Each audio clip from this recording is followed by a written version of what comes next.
Dans les montagnes d'Amérique du Nord, les disparitions se déroulent différemment de celles qui surviennent dans les villes ou les champs. Ici, elles sont instantanées et totales. Un chasseur expérimenté part le matin avec son fusil et, 5 jours plus tard, il était retrouvé à moitié nu, à une altitude qu'il n'aurait physiquement pas pu atteindre.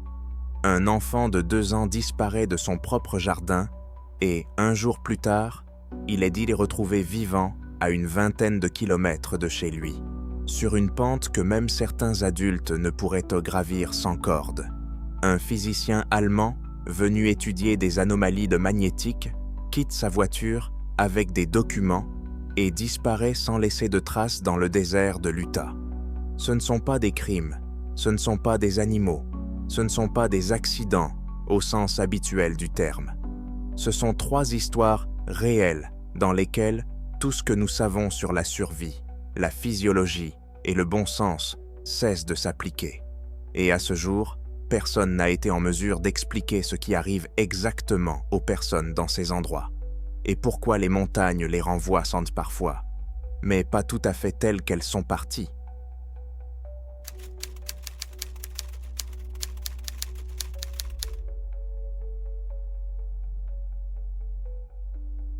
Le 8 octobre 1999, Jeffrey Storms, 51 ans, est parti chasser l'élan dans la forêt nationale de Ruth, dans le nord du Colorado. Jeffrey, un chasseur de Denver avec 30 ans d'expérience, faisait ce voyage chaque année avec 2 amis, un rituel qu'ils observaient depuis 15 ans. Les hommes avaient prévu de passer 1 semaine dans les montagnes près de la frontière du Wyoming, à une altitude d'environ 3100 mètres, pour chasser l'élan pendant la saison de migration. Jeffrey travaillait comme ingénieur civil, était marié et avait 2 filles adultes. Ses amis et collègues le connaissaient comme un homme prudent et méthodique qui préparait soigneusement chaque voyage. Il étudiait les cartes topographiques, vérifiait les prévisions météorologiques et emportait toujours du matériel de rechange. En 30 ans de chasse, il ne s'était jamais retrouvé dans une situation dangereuse. Il connaissait les montagnes, respectait la nature et suivait les règles de sécurité. Le samedi matin était clair et froid. La température était d'environ 7 degrés. Le ciel était dégagé et le vent était faible. Jeffrey et ses 2 amis ont pris leur petit déjeuner près de leur camion, dans leur campement de fortune, une petite clairière dans la forêt où ils avaient installé leur camp la veille au soir. Le programme de la journée était classique, se séparer et ratisser la zone dans différentes directions, suivre les traces d'élan et rechercher des animaux. Cette tactique augmentait les chances de réussite de la chasse en leur permettant de couvrir une plus grande superficie. Vers 7 heures du matin, les 3 chasseurs se sont mis en route dans différentes directions. Jeffrey a pris son fusil, un modèle fiable qu'il utilisait pour chasser depuis de nombreuses années, des munitions de rechange, un couteau, une boussole, un thermos de café chaud et plusieurs barres énergétiques. Il était vêtu d'une veste de chasse chaude, d'un pull, d'une chemise, de sous-vêtements thermiques et de solides chaussures de randonnée. Les 3 hommes ont convenu de se retrouver au camion à midi, que la chasse soit fructueuse ou non. Jeffrey se dirigea vers le nord-est en remontant une pente boisée. Ses amis partirent dans d'autres directions.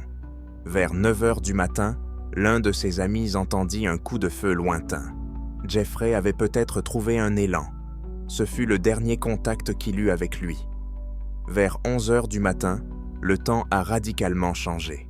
Le ciel s'est soudainement assombri, le vent s'est levé et la température a commencé à baisser rapidement. En l'espace de 20 minutes, la température est dépassée de 7 degrés à 2 degrés. La neige a commencé à tomber, non pas sous forme de légères bruines, mais sous forme de fortes chutes de gros flocons. La visibilité a chuté à quelques dizaines de mètres. Les 2 amis de Jeffrey, qui se trouvaient dans différentes parties de la forêt, ont immédiatement commencé à regagner le camion.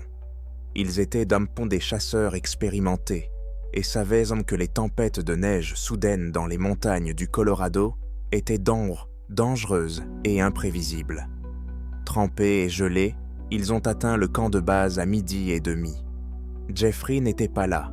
Ils ont attendu, tirant régulièrement des coups de feu en l'air, un signal censé diriger Jeffrey vers le lieu de rendez-vous. Il n'y a eu aucune réponse. À 2h de l'après-midi, les chutes de neige s'étaient intensifiées. La température continuait de baisser. Les amis ont décidé d'aller chercher de l'aide.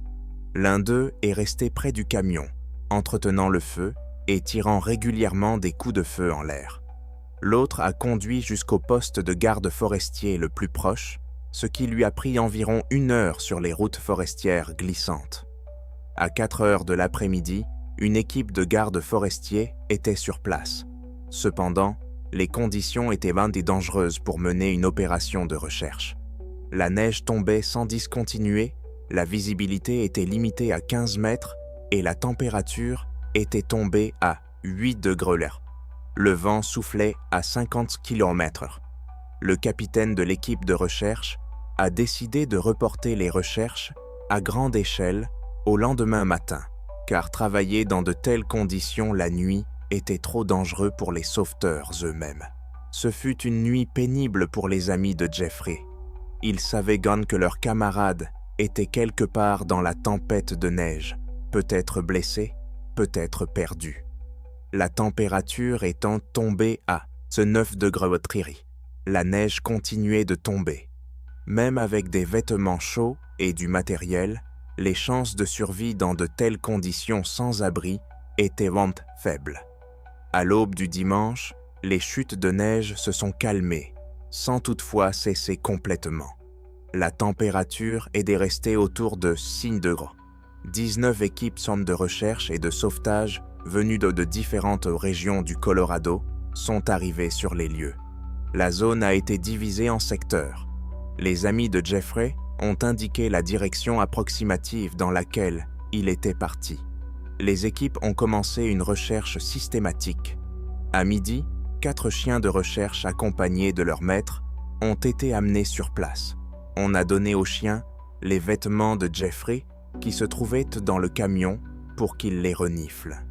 Les 4 chiens, 3 bergers allemands et un labrador ont repéré l'odeur et ont commencé à se déplacer vers le nord-est depuis le camp de base, à travers une forêt dense et en remontant la pente.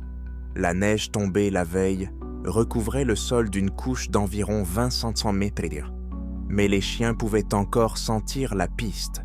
Ils ont guidé les guides avec assurance à travers la forêt, sur environ 2,5 km. Puis la forêt a commencé à s'éclaircir et l'équipe est arrivée sur un vaste champ de rochers. Une zone de blocs de granit nus et de corniches s'étendant sur plusieurs centaines de mètres. À la lisière du champ rocheux, les 4 chiens se sont soudainement arrêtés. Leur comportement a radicalement changé. Ils ont commencé à tourner en rond, à renifler la neige et les rochers, à gémir longuement et anxieusement. Toutes les tentatives des guides pour diriger les chiens plus loin à travers le champ rocheux ont échoué. Les animaux ont refusé de continuer à travailler, s'allongeant dans la neige, la queue entre les pattes. L'un des maîtres chiens, fort de 20 ans d'expérience, expliqua plus tard « La piste menait clairement au champ rocheux, mais les chiens ont catégoriquement refusé d'y aller. C'est un comportement inhabituel. Habituellement, si la piste est perdue sur les rochers, les chiens ne peuvent tout simplement pas la retrouver. Mais ils ne montrent pas une telle anxiété. Les équipes de recherche ont fouillé le champ rocheux à la main. Les alpinistes ont vérifié les crevasses entre les rochers et les zones cachées par la neige. Ils ont vérifié tous les endroits où une personne aurait pu se cacher ou tomber. Rien n'a été trouvé. Les recherches se sont poursuivies tout au long du dimanche et du lundi. L'hélicoptère n'a pas pu décoller en raison des chutes de neige continues et des nuages bas. Plus d'une centaine de personnes ont ratissé la forêt et les montagnes, vérifiant chaque zone dans un rayon de 8 km autour du dernier endroit où Jeffrey avait été vu. Mardi, le temps a commencé à s'améliorer. Les chutes de neige ont cessé et la température est montée à 30 degrés. La neige a commencé à fondre. L'hélicoptère a finalement décollé, survolant la zone à la recherche de tout signe de présence humaine. Depuis les airs, il pouvait voir les traces laissées par les équipes de recherche, mais aucun autre signe. Le mercredi, 5e jour après sa disparition, un groupe de touristes sans rapport avec les opérations de recherche escaladait l'une des voies les plus fréquentées, à quelques kilomètres de la zone de recherche. À une altitude d'environ 3600 mètres, soit 500 mètres, au-dessus de l'endroit où Jeffrey avait été vu pour la dernière fois, ils ont remarqué quelque chose de brillant parmi les rochers, partiellement recouverts de neige. En s'approchant, ils ont découvert le corps d'un homme gisant entre deux gros rochers. À proximité, sur un rocher plat, se trouvait une pile de vêtements soigneusement pliés, une veste de chasse orange, un pull gris et une chemise à carreaux. Tout était plié avec soin, comme si l'homme avait l'intention de revenir les chercher. Des chaussures de randonnée se trouvaient à quelques mètres du corps, les lacets noués. Des randonneurs ont immédiatement appelé les autorités à l'aide d'un téléphone satellite. Le soir venu, une équipe d'enquêteurs et un expert médico-légal travaillaient sur les lieux. Le corps a été identifié comme étant celui de Jeffrey Storms. Il était allongé sur le côté, en position fétale, complètement nu du torse, ne portant que des sous-vêtements et des chaussettes. Le corps présentait des signes correspondant à une exposition à des températures basses pendant 5 jours. Selon l'évaluation de l'expert, le décès était survenu environ 3 à 4 jours auparavant. Le pathologiste a procédé à un examen préliminaire. Aucune blessure externe, incompatible avec la vie, n'a été constatée. Il n'y avait aucun signe d'attaque animale ou de mort violente. Le corps a été transporté à la morgue pour une autopsie complète. La cause officielle du décès a été déterminée comme étant l'hypothermie. Les organes internes présentaient des signes caractéristiques de l'hypothermie, ralentissement du métabolisme, modification des tissus cardiaques et pulmonaires. Les analyses sanguines n'ont révélé aucune trace d'alcool ou de drogue. Ce qui a intrigué tout le monde, c'est que Jeffrey avait retiré tous ses vêtements extérieurs et les avait soigneusement pliés avant sa mort. Ce phénomène est connu sous le nom de déshabillage paradoxal, un symptôme du stade final de l'hypothermie. Lorsque la température corporelle d'une personne chute à un niveau critique, les vaisseaux sanguins périphériques se dilatent soudainement, envoyant du sang chaud vers les extrémités. Cela crée une sensation de chaleur intense et insupportable. Les victimes d'hypothermie dans cet état enlèvent souvent leurs vêtements, croyant qu'elles ont trop chaud, alors qu'en réalité, elles sont en train de mourir de froid. Cependant, Jeffrey Storms était un chasseur expérimenté. Il avait passé 30 ans dans les montagnes, connaissait les dangers de l'hypothermie et en connaissait les symptômes.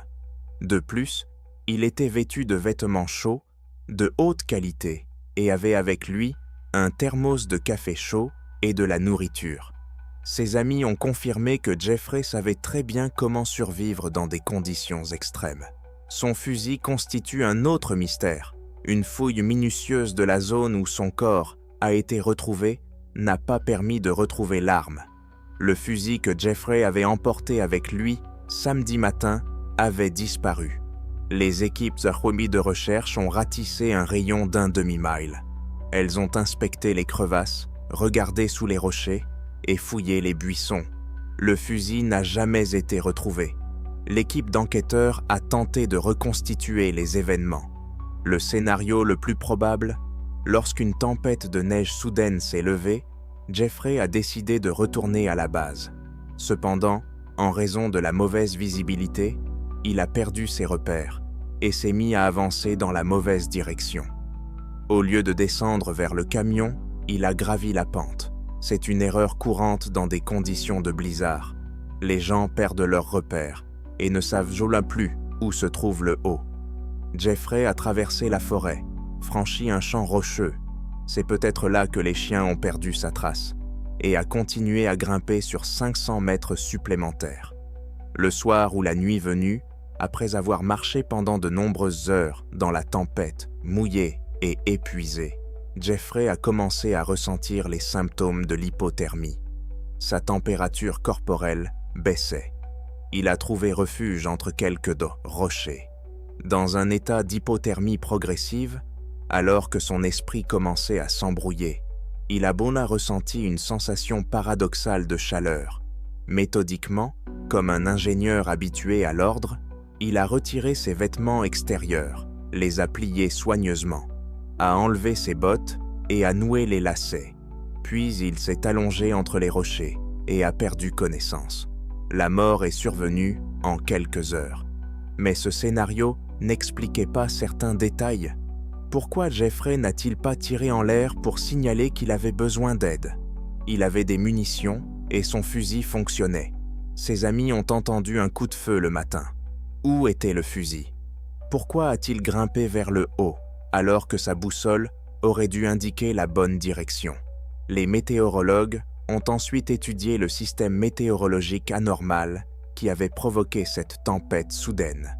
Ils l'ont qualifié de anomalie locale, un phénomène rare dans lequel une petite zone subit des conditions météorologiques extrêmes. En revanche, les zones environnantes restent relativement calmes. Un tel système n'avait pas été prévu par les modèles de prévision météorologique. C'était une tempête parfaite en miniature. Elle s'est formée rapidement, était intense, mais limitée dans sa zone d'action, a expliqué le météorologue. La femme de Jeffrey était dévastée. Les funérailles ont eu lieu à Denver. Des centaines de personnes sont venues lui dire adieu. Collègues, amis, membres du club de chasse. Beaucoup se souvenaient de Jeffrey comme d'un professionnel dans son domaine, d'un père attentionné et d'un ami loyal. Ses filles ont raconté comment leur père leur avait appris à aimer la nature et à respecter les montagnes. Les deux amis qui accompagnaient Jeffrey ce samedi-là ont porté le poids de la culpabilité pour le reste de leur vie.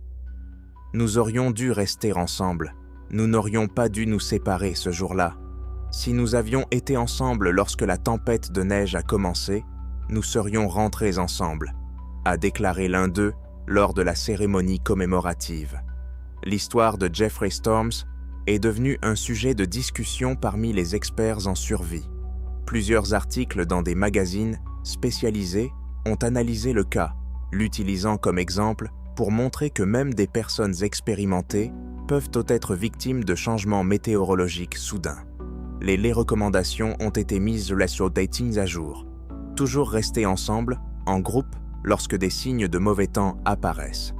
Utiliser des navigateurs GPS en plus des boussoles et emporter des balises radio de secours. 26 ans se sont écoulés depuis ce jour d'octobre. Jeffrey aurait aujourd'hui 77 ans. Ses petits-enfants qu'il n'a jamais vus ont grandi. La vie a continué pour sa famille, mais des questions sont restées sans réponse. Qu'est-il advenu du fusil? Pourquoi a-t-il grimpé au lieu de descendre?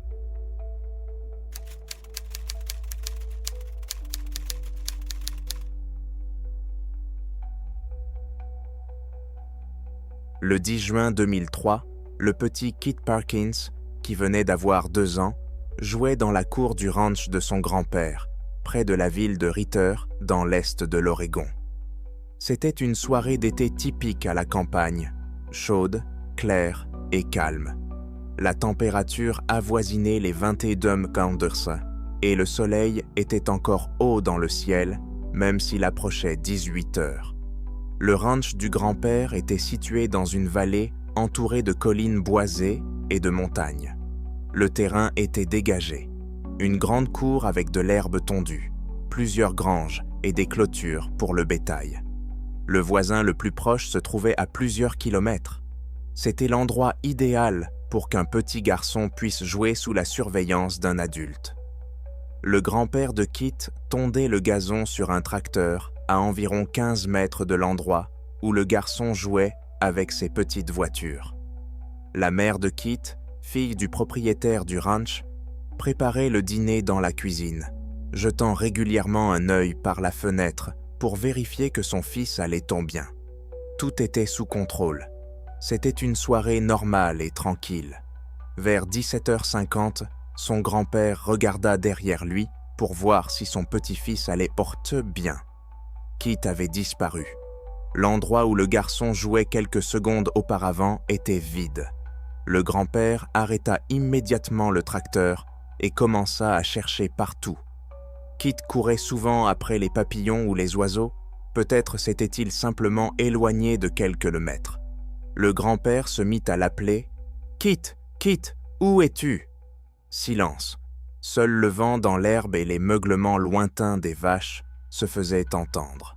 Le grand-père courut vers la maison en criant. La mère de Kit sortit en courant de la cuisine. Ils commencèrent à fouiller la cour, appelant le garçon à grands cris. Ils vérifièrent là les granges, les enclos, tous les endroits où un enfant de 2 ans pouvait se cacher. Rien. Kit avait disparu. 20 minutes plus tard, le shérif du comté de Grant fut appelé. À 19h, les 3 premiers agents étaient arrivés au ranch. Ils organisèrent immédiatement une fouille des environs.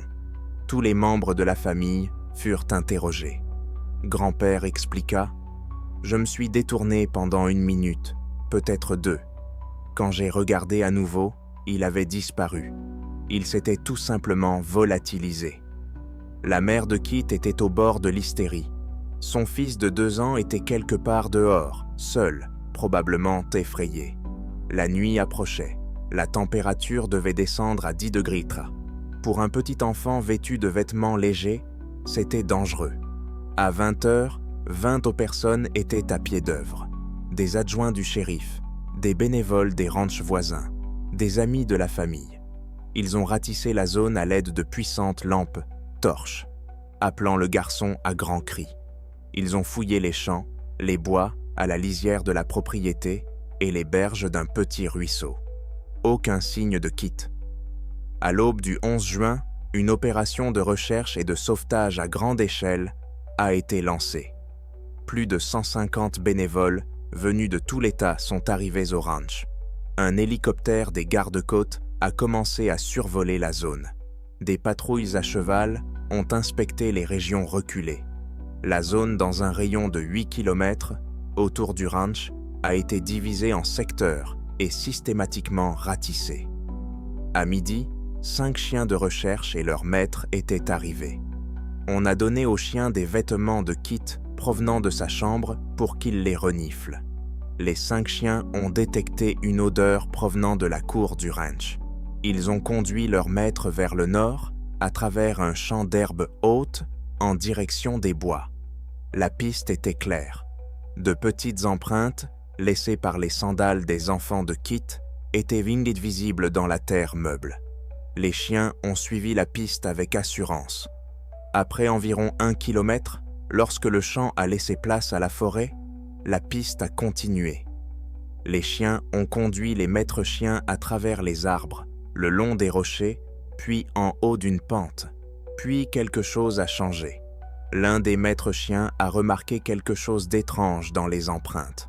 La piste est devenue irrégulière. La distance entre les empreintes s'est accrue.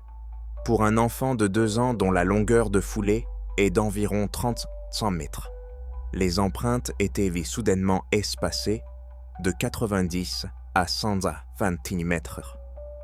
On dirait que l'enfant s'est mis à sauter ou à courir à grandes enjambées, a expliqué l'un des maîtres chiens à l'équipe d'enquête. Mais c'est physiquement impossible pour un enfant de 2 ans. Ses jambes sont trop courtes pour de tels sauts.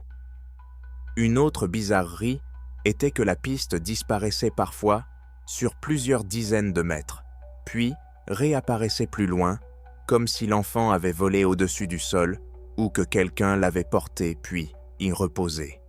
Les chiens ont continué à mener l'équipe vers le haut de la pente. Le terrain est devenu de plus en plus difficile à traverser. Sections escarpées, sous-bois épais, rochers. C'était un parcours difficile pour un adulte. Pour un enfant de 2 ans, c'était pratiquement impossible. Après plusieurs heures, le groupe accompagné des chiens atteignit une altitude d'environ 2000 mètres. Il se trouvait à environ 13 km du ranch. Là, sur une section rocheuse, de petites empreintes furent découvertes. Des empreintes d'enfants sur le sol humide entre les dérochers. L'analyse révéla qu'il s'agissait des empreintes de Kit. Comment un enfant de 2 ans a-t-il pu parcourir 13 km à travers un terrain montagneux en une nuit? Un adulte en bonne forme physique aurait parcouru cette distance en quelques heures. Un enfant de 2 ans, lent, aux jambes courtes, peu familier avec le terrain, n'aurait physiquement pas pu parcourir une telle distance, principalement à travers des bois et des montagnes. La piste continuait plus loin, encore plus haut sur la pente. Les chiens guidaient l'équipe sans relâche. À midi, ils avaient qu'à grimper encore plus haut, à 2200 mètres d'altitude.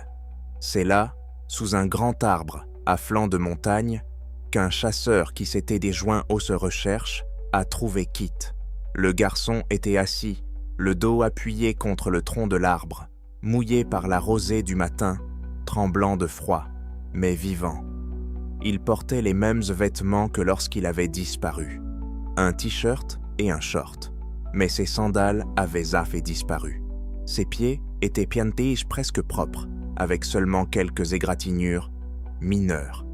Il n'y avait pas de coupure, d'échymose ou de blessures graves, comme on aurait pu s'y attendre après un parcours de 19 km pieds-bons nus, sur un terrain montagneux rocheux. Le chasseur a immédiatement pris le garçon dans ses bras et a commencé à descendre, où il a été rejoint par une équipe de secours. Kit a été transporté par hélicoptère à l'hôpital le plus proche pour y subir un examen médical. Les médecins étaient perplexes. Kit était déshydraté, en hypothermie et épuisé, mais il n'avait aucune blessure grave. Ses pieds étaient pratiquement intacts.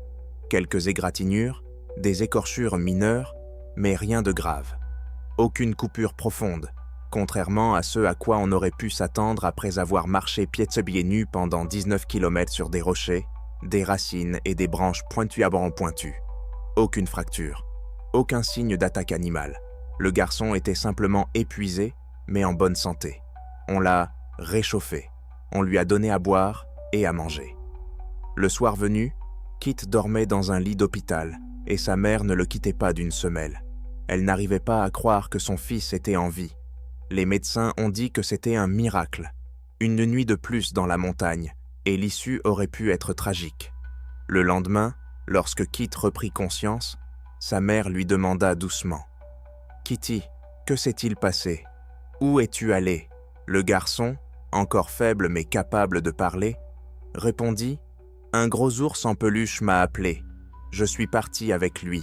Il m'a porté. » Sa mère a décidé que son fils avait simplement fait un rêve ou halluciné à cause de la peur et du froid.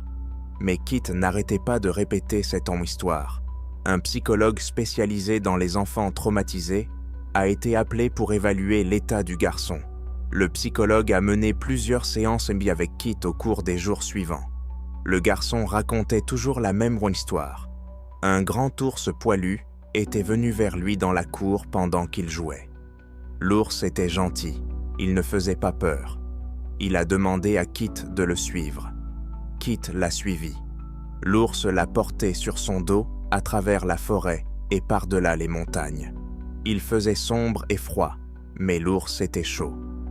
Au matin, l'ours a déposé Kit sous un arbre et est parti.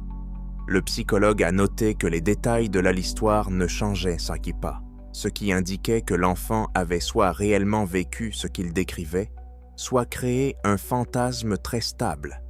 Les enfants de 2 ans ont une imagination débordante, mais leurs histoires changent généralement à chaque fois qu'ils les racontent. L'histoire de Kit restait identique. L'équipe d'enquête a envisagé différentes versions. La plus logique était que Kit avait réellement vu un animal, peut-être un ours ou un gros chien, et l'avait suivi. Des animaux traversent parfois le ranch, à la recherche de nourriture. Le garçon a peut-être été intrigué et a suivi l'animal dans la forêt. Mais cela n'expliquait pas comment il avait parcouru 19 kilomètres à travers 2 chaînes de montagnes. Les experts en développement de l'enfant ont expliqué qu'un enfant de 2 ans est physiquement incapable de parcourir une telle distance tout seul. La distance maximale qu'un enfant de cet âge peut parcourir est d'1,5 km, et ce sur un terrain plat, après quoi il se fatigue et s'arrête. Autre version, quelqu'un a pris le garçon dans ses bras et l'a porté pendant la majeure partie du trajet, puis l'a laissé sous un arbre. Mais qui et pourquoi? Il n'y avait aucune personne suspecte dans les environs. Tous les voisins et visiteurs du ranch ont été interrogés. Aucun motif criminel n'a été trouvé. Des biologistes ont été consultés au sujet du comportement des ours. Des ours noirs vivent dans cette région de l'Oregon. Cependant, les ours évitent les humains, en particulier les jeunes enfants turbulents. Les cas où un ours a interagi avec un enfant sans lui faire de mal sont sporadiques. L'idée qu'un ours ait porté l'enfant sur une distance de 19 km a été rejetée comme biologiquement impossible, les ours ne présentant pas un tel comportement. Le mystère des empreintes restait entier. Comment expliquer cette foulée allongée? Pourquoi les empreintes disparaissaient-elles parfois pour réapparaître ensuite? Les experts en empreintes n'ont pas pu fournir de réponse définitive. Une théorie suggérait que si quelqu'un ou quelque chose avait effectivement porté l'enfant, le posant périodiquement au sol, les empreintes auraient exactement cette apparence. L'absence de chaussures était également étrange. Les sandales de Kit n'ont jamais été retrouvées, malgré des recherches minutieuses tout au long du parcours. Habituellement, lorsqu'un enfant perd ses bottes, elles sont retrouvées quelque part en chemin. Mais les sandales étaient introuvables. Kit a grandi, est devenu adolescent, puis jeune homme. Son histoire s'est répandue dans les cercles hommes restreints, des passionnés d'événements mystérieux. Des journalistes contactaient régulièrement la famille. La mère de Kit donnait toujours la même réponse. « Mon fils est vivant. C'est le plus important. Comment il s'est retrouvé sur cette montagne? Je ne sais pas. C'était peut-être un miracle. Peut-être était-ce un ange gardien sous la forme d'un ours. J'en suis reconnaissante chaque jour. » Kit lui-même, devenu adulte, continuait à se souvenir de cette nuit-là. Dans une interview donnée à l'âge de 20 ans, il a déclaré « Je sais ce que cela peut paraître. Je sais que les gens pensent que c'est le fantasme d'un enfant. Mais je m'en souviens. Je me souviens du dos velu, de la chaleur, de l'odeur de la forêt. Je me souviens avoir été porté. C'est aussi réel pour moi que n'importe quel autre souvenir d'enfance. » Les psychologues qui ont étudié le cas des années plus tard ont proposé diverses explications. Une théorie est l'avant que Kit a en fait suivi un animal, peut-être un gros chien, que son esprit de 2 ans a interprété comme un ours en peluche. Le chien appartenait peut-être à un chasseur ou à un habitant d'une cabane, isolée dans la montagne. Kit a suivi le chien et celui-ci l'a instinctivement guidé.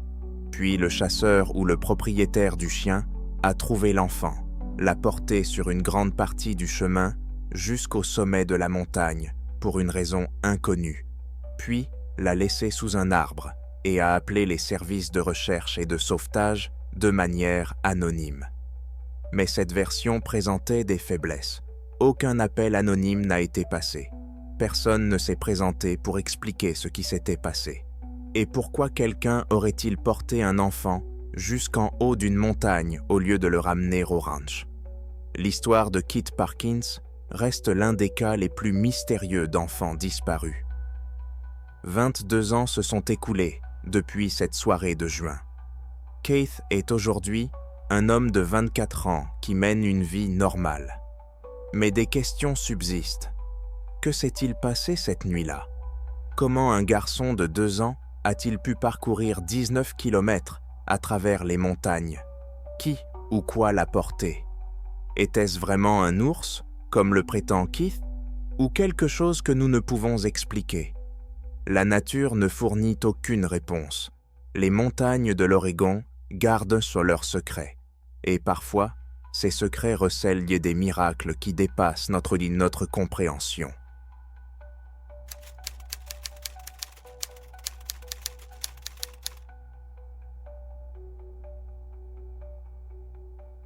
Au printemps 2004, le physicien théoricien allemand Reinhard Kirchner est arrivé aux États-Unis, d'abord pour assister à une conférence scientifique, puis pour un voyage personnel dans le sud-ouest du pays.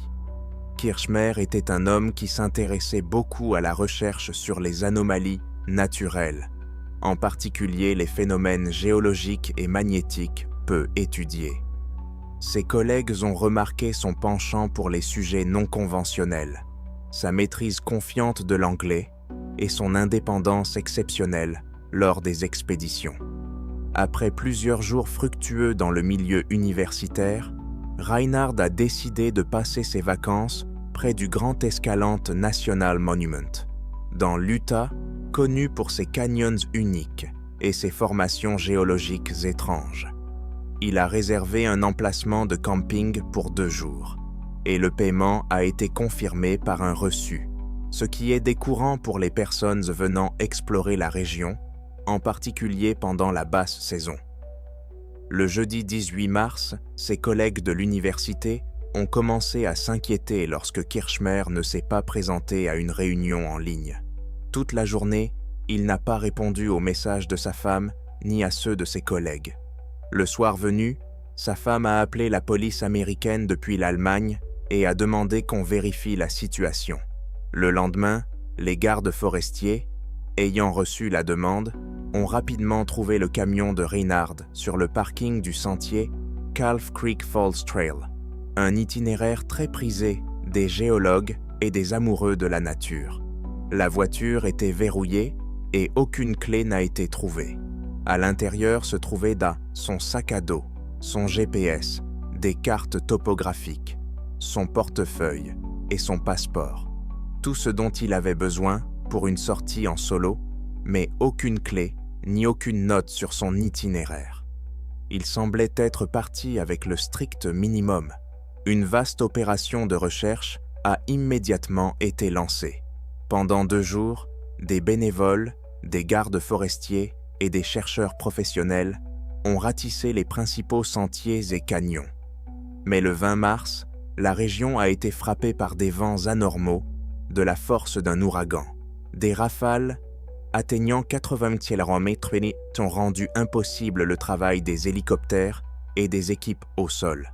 Ce phénomène météorologique n'avait pas été prévu par les prévisionnistes, et une tempête aussi localisée était considérée comme inhabituelle, même pour les zones désertiques de l'Utah. Pendant 3 jours, la tempête a empêché la reprise des recherches. Lorsque le vent s'est calmé, des spécialistes ont inspecté toutes les zones accessibles, ont utilisé des chiens et des caméras thermiques, et ont interrogé les quelques de touristes qui passaient Bowman par Calf Creek pendant ces jours-là. Cependant, aucune trace de Kirchner, ni vêtements, ni équipements, ni corps, n'a été trouvée. 1 mois plus tard, les recherches ont été officiellement suspendues. L'épouse de Reinhard s'est rendue dans l'Utah, où elle a étudié en détail les dossiers, examiné personnellement les itinéraires et les détails du campement et interrogé les employés du parc. Toutes les tentatives pour trouver de nouvelles informations ont été vaines.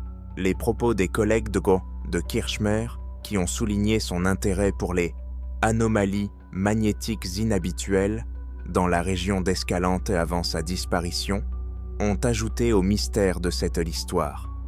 Reinhard n'a donné aucun détail ni précisé exactement ce qu'il souhaitait étudier en dehors des itinéraires habituels. C'était un homme de science qui ne s'intéressait pas au mysticisme. Néanmoins, sa curiosité ouverte pour les phénomènes physiques rares a suscité de nombreuses spéculations. Personne ne sait ce qui est arrivé au physicien. Parmi les hypothèses avancées, on trouve un accident, une erreur humaine, la possibilité d'une désorientation due à des conditions météorologiques extrêmes, et la possibilité que la cause soit liée à l'étude d'anomalies magnétiques ou géologiques réelles qui auraient affecté son orientation ou son état mental. La région d'Escalante est connue pour son relief complexe et ses conditions météorologiques extrêmes, où même un géologue ou un physicien expérimenté peut se perdre et ne pas retrouver son chemin. La famille Kirchmer revient chaque année sur le sujet de sa disparition, et ses collègues continuent de revoir les méthodes de recherche sur le terrain, dans les zones accidentées. Cette histoire reste un mystère non résolu, l'une des disparitions les plus énigmatiques de scientifiques aux États-Unis. Ces 3 affaires ont été officiellement classées il y a de nombreuses années. Personne n'a retrouvé le fusil de Jeffrey Storms, les sandales de Keith Parkins ou Reinhard Kirchmer lui-même. L'enquête a abouti à des conclusions qui ont satisfait tout le monde sur le papier, mais personne dans la réalité. Les objets ont disparu, les personnes donc sont mortes ou ont disparu sans laisser de traces, et les explications sont restées au niveau de « c'est comme ça dans les montagnes ». Plus de 20 ans ont passé depuis. Les montagnes n'ont pas changé. Des tempêtes de neige soudaines, des vents étranges et un silence tel que même les chiens refusent d'y marcher, y règnent toujours. Et tous ceux qui travaillent dans les services de recherche et de sauvetage dans les États de l'Ouest savent que si l'un de ces détails apparaît dans un rapport, des chiens qui hurlent et refusent d'aller plus loin, des traces qui s'arrêtent sur des rochers, ou un enfant retrouvé dans un endroit impossible, il vaut mieux clore rapidement l'affaire et ne pas creuser davantage, car il n'y aura de toute façon pas de réponse. C'est tout, mes amis. Écrivez vos opinions dans les commentaires et rendez-vous dans de nouvelles vidéos. À bientôt.